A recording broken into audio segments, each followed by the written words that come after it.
Imagine there's a connecting cord between all the words we speak. Now understand that prepositions are that connecting cord, which give more power to words and its meaning. Prepositions usually indicate time, distance, place, and location. They connect nouns and pronouns. Let's learn with some examples. Underneath. The kids hid underneath the bench. Kids, common noun. Bench, common noun. Preposition, underneath, which indicates the place where kids were hiding. Under. The boy swam under water. Boy, common noun. Water, common noun. Under, preposition to indicate the location of the boy. Until. The girls played until sunset.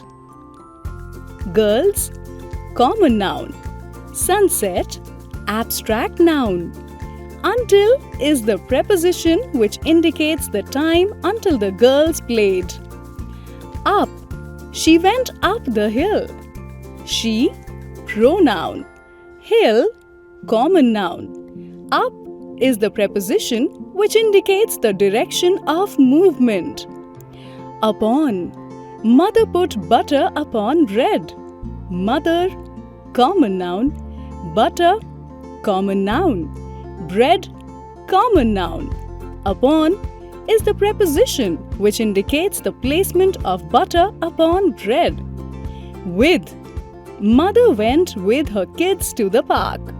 Mother, common noun. Kids, common noun. Park, common noun. With is the preposition which indicates mother and kids going together. Share this preposition activity with your friends.